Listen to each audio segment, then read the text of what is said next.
The battlefield was silent now. Smoke rose slowly into the dark sky, carrying the smell of burnt metal and ash. Broken machines, destroyed ships, and fallen bodies lay everywhere. Once, this place had been a shining alien city. Now it was nothing but ruins. A lone human soldier walked carefully through the empty streets. His boots crunched on shattered glass and broken stone.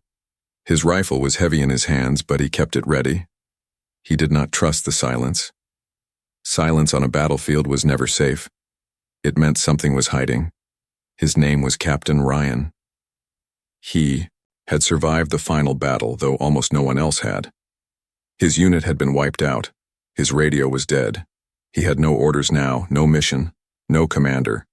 He walked only because standing still meant death.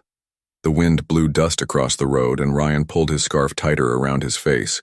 His eyes scanned the shadows of broken buildings. Every sound made him tense. A falling stone, a piece of twisted metal groaning in the wind. His finger rested on the trigger. The war between humans and this alien race had lasted for years. Both sides had lost too much, but humanity had won at last.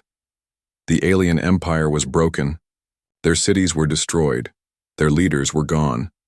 The war was over, or so the generals had said. But Ryan did not feel like a victor. He felt only tired, empty, as if the war had taken everything from him and left nothing behind. He turned a corner and stopped. Ahead of him lay a collapsed tower. Steel beams stuck out of the rubble like broken bones. Fire still burned at the base, glowing red against the night. Ryan slowly stepped forward, checking the area. His eyes were sharp, searching for any movement. And then he heard it. A sound. Very small. Very weak. Like a whisper carried by the wind. Ryan froze. His heart beat faster. He lifted his rifle and aimed at the rubble. The sound came again. A tiny voice. He stepped closer, his boots crunching softly. His eyes narrowed as he moved aside a broken slab of stone. Beneath the rubble, curled up like a frightened animal, was a child. Ryan's breath caught. It was not human. The child's skin glowed faintly blue in the darkness. Her eyes were large, shining like pools of silver. Her thin arms wrapped tightly around her knees. She looked no older than 6 or 7 in human years. Ryan gripped his weapon tighter. His mind screamed at him. Enemy. This was the race that had killed millions of humans. This was the race his orders had always been clear about. No survivors. But the child did not attack. She did not move to run. She only looked at him with wide, trembling eyes. And then she spoke. Her voice was soft, shaking with fear, but clear enough for him to understand. "Will you be my father?" The words hit Ryan like a bullet. He froze, unable to breathe. His rifle shook slightly in his hands. For a long moment, neither moved. The ruined city around them was silent, as if holding its breath. Only the faint crackle of fire broke the stillness. The child's eyes filled with tears. Her small lips trembled as she whispered again, even softer this time. "Father?" Ryan's thoughts spun. His mind told him this was a trick, an alien trap, some cruel game of war. Yet nothing about her looked dangerous. Her body was weak, thin, almost starving. Her hands clutched the ragged piece of cloth she wore like it was her only protection. She was just a child. Memories stabbed into his heart. His own daughter's face smiling years ago before the war had taken her. He remembered her laugh, her small hand gripping his finger. He remembered her calling him Dad, and now in this broken place another child, an enemy child, was asking him the same thing. His chest tightened. His throat felt dry. He should pull the trigger. He should end it quickly. That was what the war had taught him. That was what his orders had always been. But he did not move. Instead, he lowered his rifle, slowly, carefully. The little alien girl blinked in surprise. She crawled out from under the rubble, her movements weak and shaky. She reached out with one trembling hand and touched his boot. Ryan looked down at her. His hands were still shaking. He could not explain why he had not fired. He only knew one thing. He could not leave her here. The girl's eyes stayed on him, full of fear but also full of hope. Ryan knelt down, meeting her gaze. His voice came, out rough, broken from too many years of war. I don't know if I can be your father, he whispered. But I'll stay by your side. The child's lips curved into the smallest smile. She leaned against his leg, closing her eyes for just a moment as if she finally felt safe.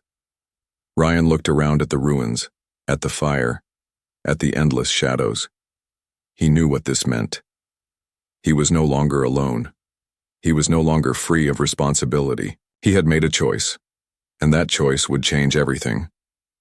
The night around them felt heavier, darker, as if unseen eyes were watching. The war might have been over, but Ryan knew, deep in his bones, that his real battle had just begun. The night grew colder as Captain Ryan sat near the ruins. The strange little child pressed close to him. She was small, fragile, and her glowing skin gave off a faint light that shimmered in the darkness. It almost looked like a weak lantern, shining against the shadows. Ryan stared at her with mixed feelings. His hands were still shaking from what had just happened. The words she had spoken replayed again and again in his mind. Will you be my father? He had seen many things in war, blood, fire, machines of death, but nothing had ever broken his heart the way those words did. He should have walked away. He should have left her to the ruins. That was the easiest choice. But instead, here he was, sitting with her, as if she was not an enemy but someone he had sworn to protect. The child's head rested lightly on his arm. Her eyes were half closed, exhausted, yet she refused to let go of his sleeve. She clung to him as if he were the only safe thing left in the world. Ryan's mind battled itself. One voice whispered, "She is the enemy. Her people killed your daughter. They burned your cities. They slaughtered your friends. Don't be weak. Don't forget the war." But another voice, softer yet stronger, answered, "She is only a child. She is innocent. She is not the one who started this war." Ryan shut his eyes tightly, breathing hard. He remembered his orders. No survivors. He remembered the faces of the commanders who had drilled that command into his head. If you see one of them alive, end it. Don't risk mercy. Mercy kills. And yet, this little girl had asked him for something so pure, so simple, a father, a protector, not an enemy, not a soldier. His heart trembled. Suddenly the girl stirred and whispered in her broken, childlike voice, "Are you going to leave me?" Ryan opened his eyes. She was looking at him again with those wide, silver eyes. They were wet with tears, shining in the faint light. He felt his chest tighten. He did not answer immediately. Finally, he forced out the words, low and uncertain, "No, I'm not leaving you." The child gave the faintest smile, then buried her face against his sleeve. Relief spread across her small face. Ryan looked away, guilt burning inside him. He had just made his decision. He had broken every rule of war. He had chosen her. But what did that mean? He knew it meant danger. If other soldiers found out, they would shoot the child on sight. If command learned of this, Ryan would be branded a traitor. Still, he could not take it back. The little girl needed him, and though he would never admit it aloud, maybe he needed her too. Ryan helped her sit up. "What's your name?" he asked gently. The girl tilted her head. She seemed confused, as if she didn't understand. "Name," Ryan repeated, pointing at himself. "I am Ryan."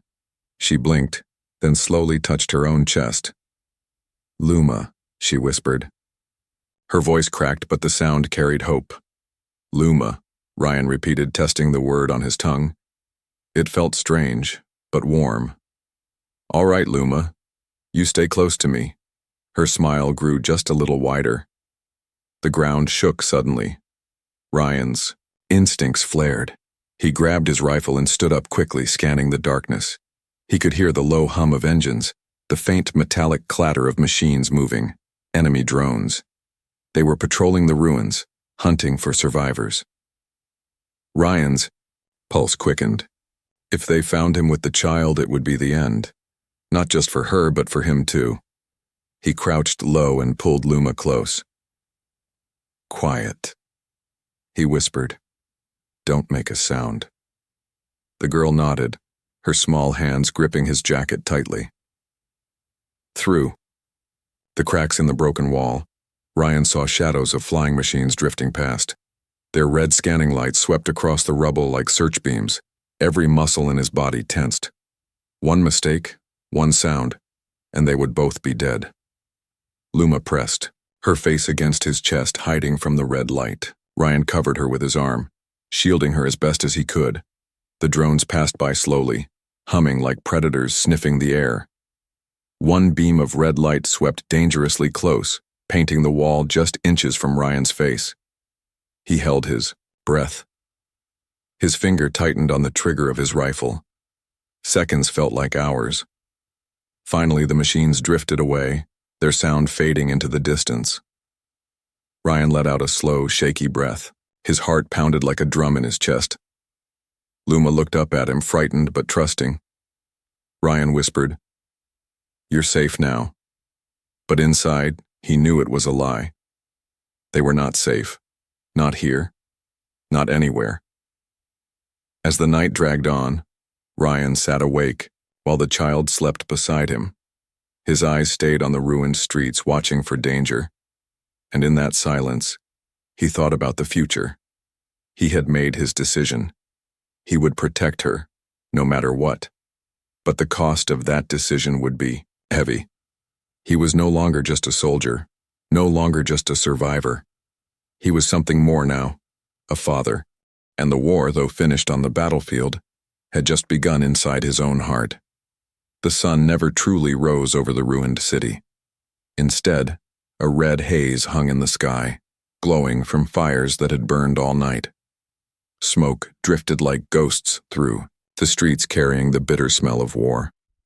Captain Ryan held Luma's small hand tightly as they moved through the broken streets. Her steps were slow, unsteady. She had not eaten properly in days. Her glowing skin flickered faintly like a candle ready to die out. Ryan scanned every shadow. His eyes were sharp, trained by years of survival, but now the danger was greater. He was no longer looking out only for himself. He had the child to protect. The sound of engines returned, distant, mechanical, hunting. Drones. Ryan cursed under his breath. He had hoped the night's patrols were the last, but they were still here, still searching. The war was over, yet the machines did not stop. Perhaps they had no master anymore. Perhaps they hunted simply because that was all they knew. He pulled Luma into the cover of a collapsed wall. Her frightened silver eyes stared up at him. "They are coming?" she whispered. "Yes," Ryan said softly. "But I won't let them take you." The girl clung tighter to his arm. The sound of metal. Feet echoed through the streets. Tall, spider-like machines crawled over the ruins. Their long limbs clanged against the stone. Red searchlights swept the area, scanning for life. Ryan's instincts screamed. He could not fight so many. Not while protecting the child. They had to move. "Stay close," he whispered. They began to run, silent but quick, slipping through alleys, weaving between piles of rubble. Every sound of pursuit grew louder, every step faster. Luma stumbled once, and Ryan scooped her into his arms. She was light, far too light for a child. Hunger had left her weak. Still, she wrapped her arms around his neck and pressed her face against his shoulder. Behind them, the machines hissed and clicked, their sensors catching faint traces of movement. A mechanical screech filled the air. They had been spotted. Chase had begun. Ryan sprinted across a broken street, his boots pounding against stone. A beam of red light cut across the road, just missing him. A second beam struck closer, burning a scorch mark into the ground. The machines shrieked and gave Chase, their metal legs moving with terrifying speed. Ryan ran faster, weaving between shattered vehicles and crumbling walls. He fired a few quick shots from his rifle, hitting one drone in the sensor eye. It sparked, stumbled, and fell, but 3 more rushed forward. "Hold on, Luma," he shouted. The girl squeezed her eyes shut, clinging tighter. They reached a collapsed bridge. The ground shook as the spider machines climbed over debris behind them. Ryan spotted a gap beneath the rubble, a dark tunnel that might lead to the sewers below. It was narrow, dangerous, but it was the only chance. He dropped to his knees and shoved Luma inside first. "Go, crawl." The girl hesitated, fear filling her eyes. "Trust me," Ryan said firmly. She nodded and crawled into the darkness. Ryan followed, squeezing through the jagged rocks. His shoulders scraped against sharp metal, but he forced himself forward. Behind him, the shrieking machines tore through rubble, their legs smashing stone aside. One reached into the gap, its claw snapping inches from Ryan's boot. He twisted, aimed his rifle, and fired point blank. The machine screeched as sparks exploded from its limb. Ryan pulled himself deeper into the tunnel. At last, he and Luma tumbled into a wide underground chamber. The air was damp, filled with the stench of old water and rust. Pipes dripped steadily, echoing in the silence. For a moment, there was only their heavy breathing. Then, the sound of metal. The machines were forcing their way in. Ryan grabbed Luma's hand and pulled her into the darkness of the tunnels. Their footsteps splashed in shallow water. The pipes above rattled as vibrations shook the walls. "Where are we going?" Luma asked, her voice trembling. "Somewhere safe," Ryan said. But the truth was, he didn't know. The tunnels twisted and turned like a maze. Every corner looked the same. Rusted pipes, broken ladders, pools of dark water. Behind them, the echo of pursuit never stopped. Ryan pushed forward, his mind racing. He could not fight forever. He had to find an escape. At last, he spotted a faint shaft of light above, leaking through a broken grate. It was a way out. "Climb," he told Luma, lifting her toward the ladder. Her small hands gripped the rusted rungs. She struggled, but Ryan pushed gently from below, guiding her up. Suddenly, a screech filled the tunnel. A machine burst through the wall, its claws snapping. Its red eyes locked onto Ryan. He swung his rifle and fired. The bullet sparked off metal, slowing it but not stopping it. "Go, Luma," Ryan shouted. "Climb faster." The girl scrambled upward, terrified. The machine lunged. Ryan dodged, grabbing a loose pipe from the wall and slamming it into the drone's head. Sparks flew. The machine staggered, but another claw swung at him, tearing into his shoulder. Pain shot through his body, but he held the pipe tight, forcing the machine back. "Climb," he roared again. Luma reached the top and pushed the grate open. Light spilled into the tunnel. She looked down, tears streaming. "Come with me." Ryan gritted his teeth, blood dripping from his wound. He shoved the machine into the wall, buying a second. He grabbed the ladder and climbed with his free hand, firing one last shot below as the machine screamed in rage. They burst into the open air, gasping. The city's ruins stretched before them once again. Ryan slammed the grate shut just as the machine's claws reached for them from below. He collapsed onto the ground, panting. His shoulder burned, but he was alive. Luma crawled close, hugging him tightly. Her glowing skin flickered with fear but also with relief. Ryan held her back, his breath heavy. The chase was not over. It had only begun, and now he knew. The machines would never stop. They would hunt them through every street, every shadow until one of them fell. But Ryan had made his decision. He would not let it be her. The city above was quiet again, though not safe. The chase through the tunnels had left Ryan and Luma exhausted. They had climbed out of the sewers and now hid in the ruins of what once had been a home. The roof was half gone and the walls were cracked, but it was shelter. For now, it was enough. Ryan sat near a small pile of rubble. He managed to start a weak fire with scraps of wood and broken furniture. The smoke drifted upward through the broken roof. The flames danced softly, casting shadows on the cracked walls. Luma sat close to the fire, hugging her knees. Her glowing skin flickered in the light, making her look even more otherworldly. She was silent, watching the flames as if she had never seen fire before. Ryan tore open a packet of dried rations from his pack. They were human food, tasteless and hard, but it was all he had. He broke a piece and handed it to her. "Eat," he said. She took it carefully, sniffed it, then nibbled a corner. Her face wrinkled at the taste, but she chewed slowly. Ryan gave a dry chuckle. "Yeah, it's terrible, but it keeps you alive." For the first time, she smiled. A small, fragile smile. The silence stretched between them, broken only by the crackle of the fire. Ryan found himself staring at her, not with hatred anymore, but with questions. She was the enemy. She was supposed to be dangerous. And yet, she looked no different than a lost child. Finally, he asked, "Where's your family, Luma?" She looked down at the fire, her silver eyes dimming. "Gone." Ryan's chest tightened. He should have expected that answer. The war had left no one untouched. "I'm sorry," he said quietly. The girl tilted her head. "Sorry? What does it mean?" Ryan blinked. The word was so simple, yet she didn't understand. "It means when you feel pain for someone else, when you wish they didn't have to suffer." Luma stared at him for a moment, then whispered, "Then, I am sorry for you too." Ryan froze. He hadn't expected that. For a second, he felt the weight of every memory, the burning cities, the friends he had buried, the daughter he had lost. The pain was always there, buried deep, but now, hearing the word from this alien child, it came back sharper. His eyes stung, though he tried to hide it.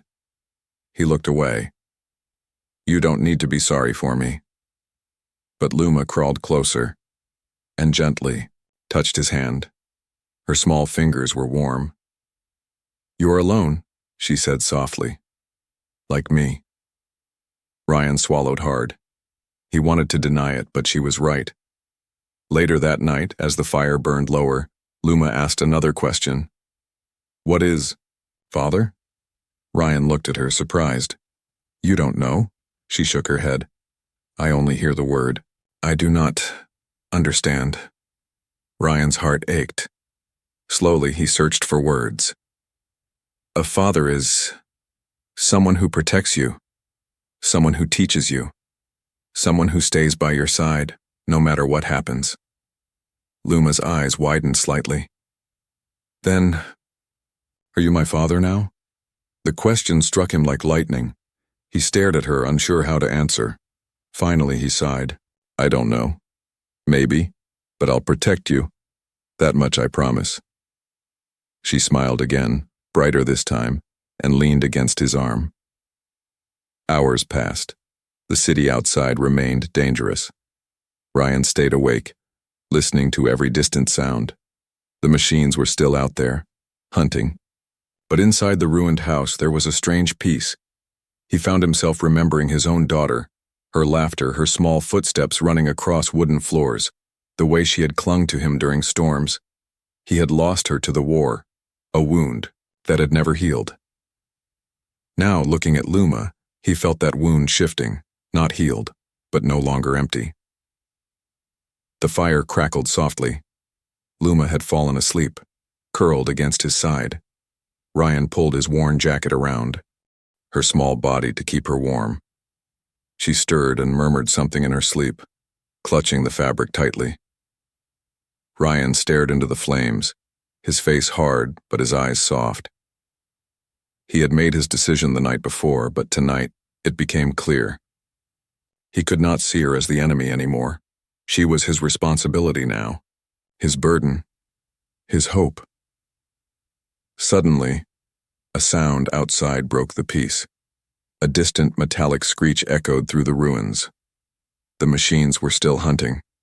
Ryan's hand tightened on his rifle, but he didn't move. He stayed still, listening. The sound faded after a moment, moving farther away. He let out a slow breath, careful not to wake the girl. For now, they were safe. but tomorrow would bring another chase. Ryan looked down at Luma, sleeping peacefully. She trusts me, he whispered to himself. And I can't let her down. His voice was steady now, no longer uncertain. The fire burned low, the shadows growing longer. The city outside remained broken and dangerous, but inside the ruined walls, a bond had been born, and Ryan knew, deep inside, that this bond was stronger than orders, stronger than fear, and maybe stronger than the war itself.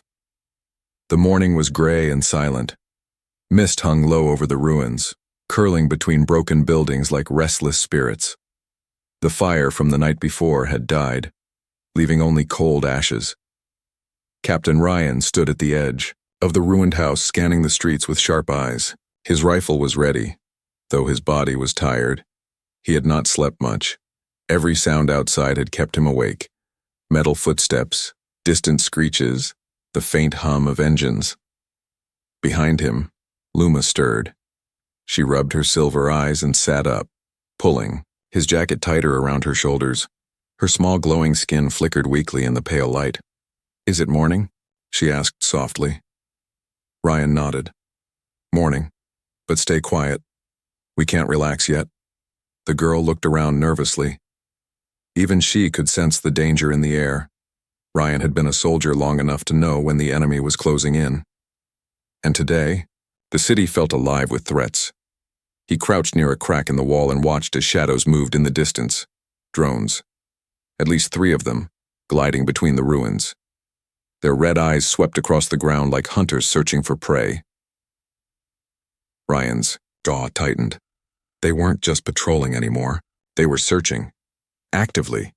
Purposefully. "They're getting closer," he whispered to himself. He turned to Luma. "We have to move. Now." She stood quickly, though her legs trembled with weakness. Ryan helped her, steadying her with one hand while keeping his rifle tight in the other. They slipped out the back of the ruined house, moving through alleys filled with rubble. Every step was careful, every breath measured. Ryan's senses sharpened. Every sound, every shadow felt like danger, but no matter how cautious he was, the machines were faster. A screech split the air, high and sharp. A beam of red light swept across the street, locking onto Ryan and Luma.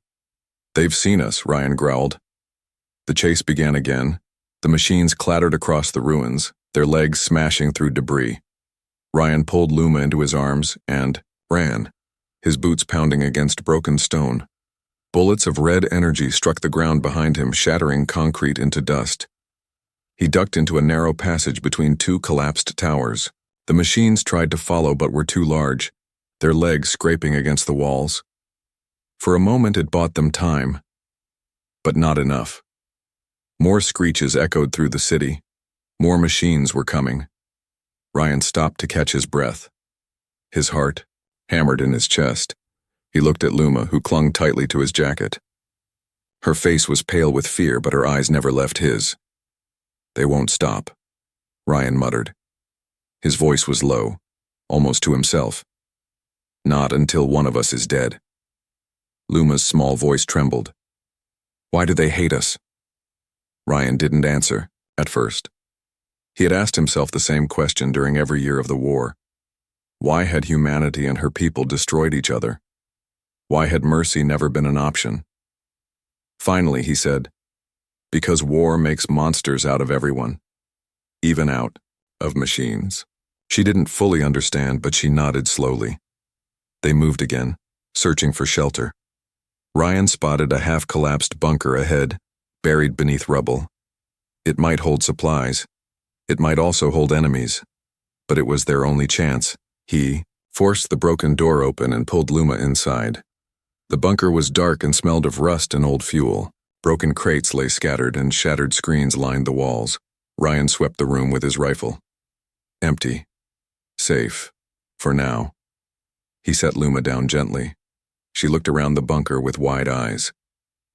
"Will they find us?" she asked.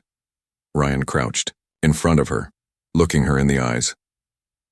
"They'll try, but I'll keep you safe." The girl pressed her forehead lightly against his chest. You always say that. Ryan placed a hand on her head. And I'll keep saying it. Because it's true.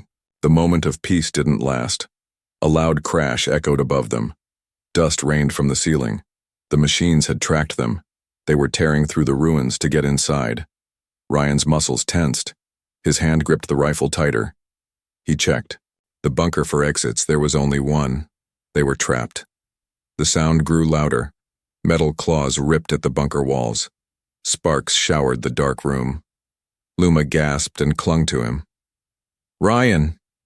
I know, he said, his voice steady but sharp. Stay behind me. The wall cracked open.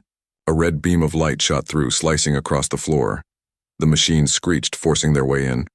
Ryan fired back, bullets sparking off steel.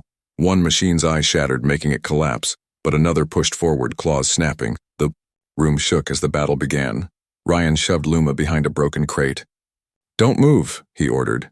Then he charged the machine head-on. His rifle blazed, his movements quick and brutal. Years of war had trained him for moments like this, but he was one man against machines built for hunting. A claw slashed across his arm, tearing flesh.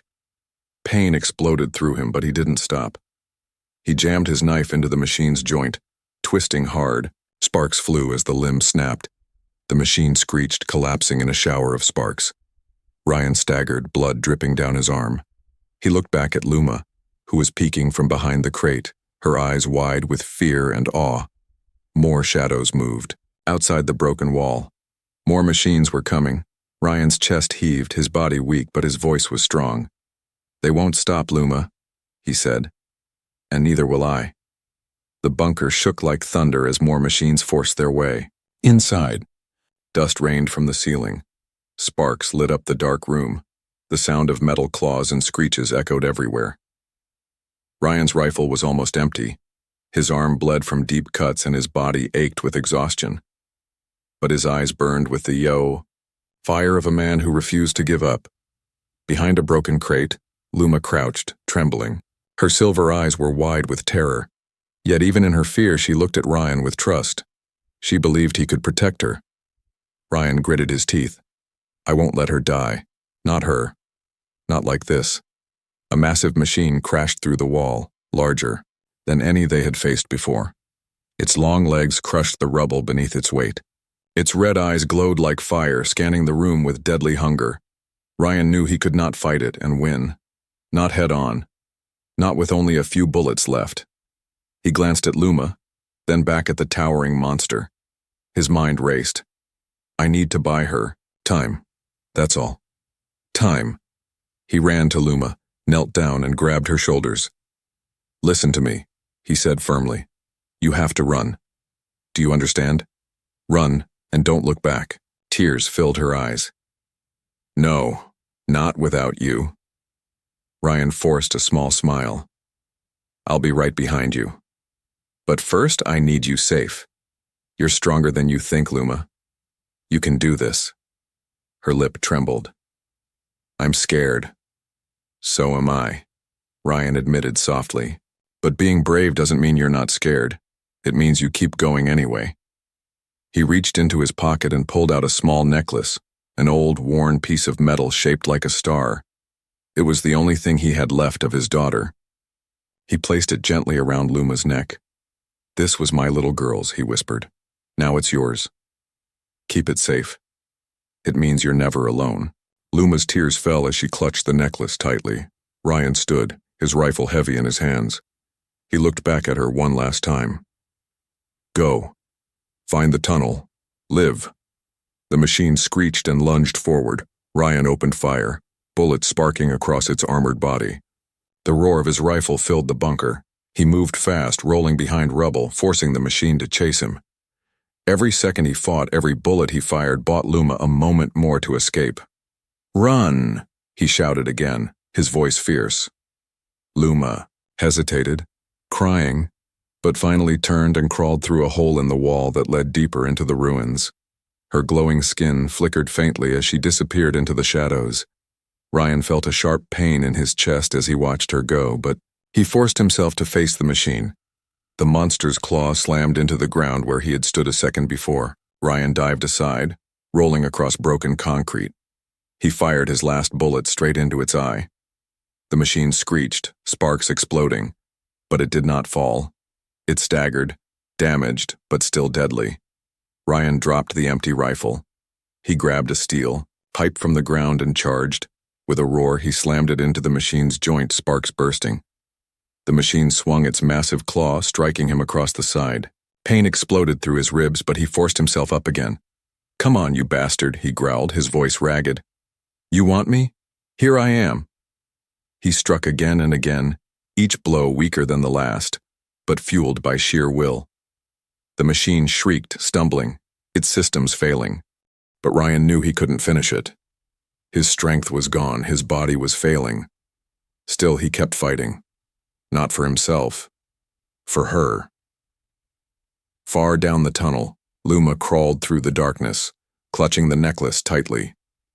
She could still hear the sounds of battle echoing behind her, gunfire, metal crashing, Ryan's voice shouting.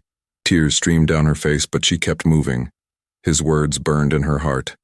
Run. Live. Behind her, the noise grew louder, then suddenly, an explosion. The ground shook, dust filling the air. The tunnel collapsed, sealing the way behind her. Luma froze, gasping. "Ryan!" she cried, her voice breaking.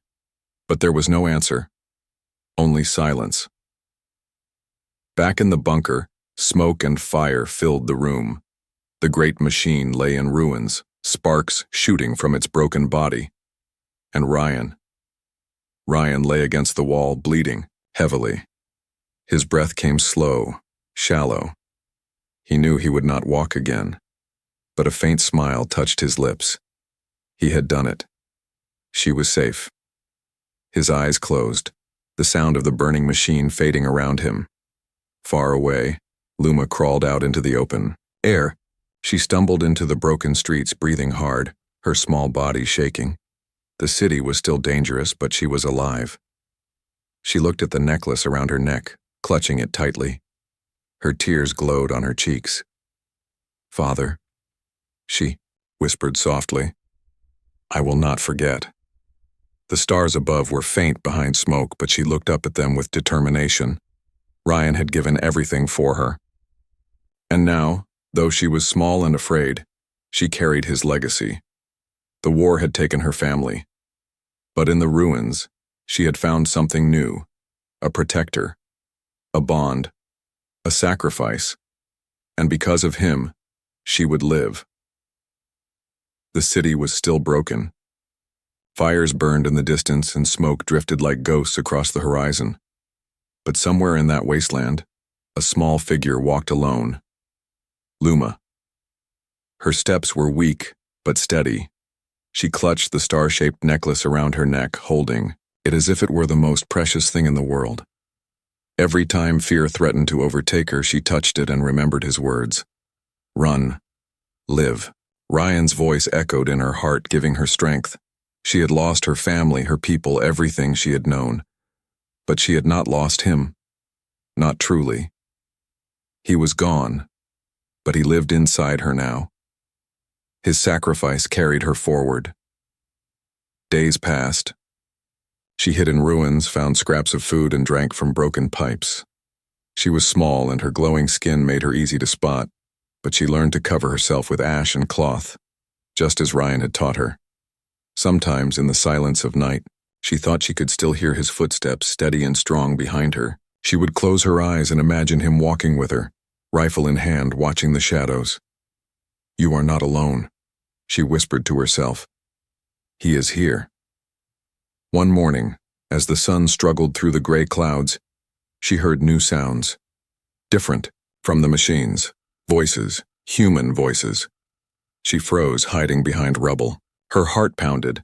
She remembered Ryan's warning. If soldiers find you, they won't see a child. They'll see an enemy. But the voices grew closer. Men in human armor appeared, scanning the ruins with cautious eyes. They looked tired, worn, down by years of war. Luma trembled. Should she run? Should she hide? Her fingers touched the necklace again.